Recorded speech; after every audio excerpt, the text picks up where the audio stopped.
This is for Celine Provost, the uncharted waters. Yeah, not your typical wrestling double takedown. As you can see, she had to hold her up there for a while. Usually your wrestler goes straight down for the knee area or even to the ankles, to be honest, just to bring them all the way down. She had to lift her up like a deadlift, and then she brought her down. McLaughlin's got the back of Provost, and now might have her rear naked. Deep.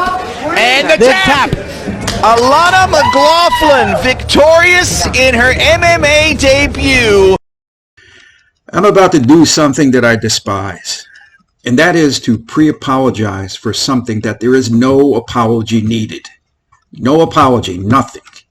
I got no issue with gays and bis and trans and lesbians or liberals. I got gay cousins and more than a few liberal relatives and friends. I'm good with allowing people do their own thing, except when it results in aggravated battery. But allow me to come to Alana's side of the equation. He identifies as a male. So what? As I said before, I got no problem with that. But I blame the woke idiots who allowed this fight to happen. These announcers are also complicit in this assault. That was a game plan, and it worked to her advantage. Kudos to Celine, she took the fight, and kudos to Alana. Right now, I'm sure a lot of teenagers, adults are emotional. Yes, victory for the trans community. So Alana McLaughlin pummeled Celine Provost. But who really is? We know that Alana is a trans, but who is she? I'll tell you. She's a former Army Special Forces member. She's got XY chromosomes. She's got a penis. She's got a male muscle structure. He is 100% certified male. And of this, no one can deny that.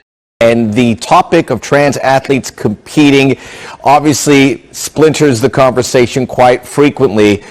However, whatever side you think about, and whether you think that the trans athletes should compete, one thing we can all agree on, the sacrifices one has to make that decision is bigger than anything any of us would do on a regular basis.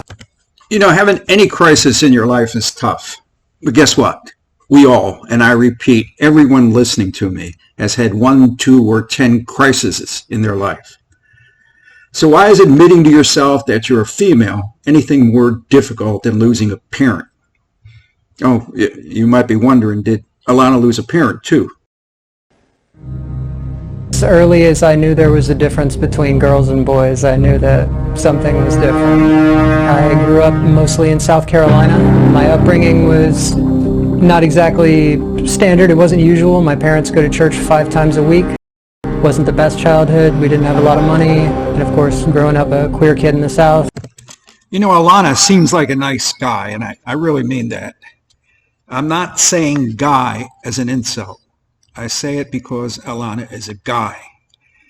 But complaining about your childhood because your parents went to church 5 times a week is not exactly the same as some orphanage in Siberia. Come on, Alana. Big right hand. I, for one, and just full transparency, I don't know what to expect. I don't know how to feel about this. But I pull for Alana McLaughlin because you've seen what you've gone through. To go through what she has done, it's a seismic change in your life, but it's the pursuit of happiness. Absolutely. But, you know, at the end of the day, Max, it really does come down to technique and skills. You could be as strong as you want, but skill, technique will always conquer. Did he just say strength doesn't matter? These two announcers are trying hard to sell that a former male Army Ranger pelting a woman is a fair fight. Their faulty reasoner is that Alana identifies as a woman. But remember, Alana has not had his weenie cut. He might have dyed his hair pink and probably had some hormone treatments and affected a woman's voice.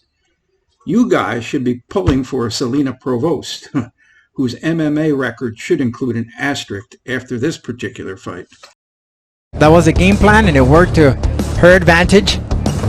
Kudos to Celine, she took the fight, and kudos to Alana. Right now, I'm sure a lot of teenagers, adults are emotional. Yes, victory for the trans community, and the conversations will go from here as to what's next for Alana McLaughlin.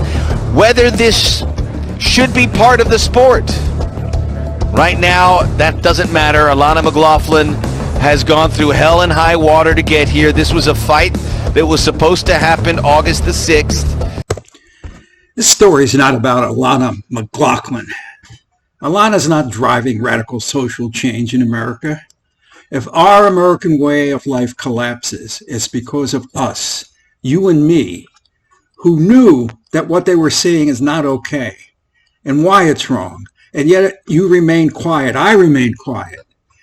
Share this video. Spread your discontent with accepting that men beating up women is a normal thing in the name of a social experiment.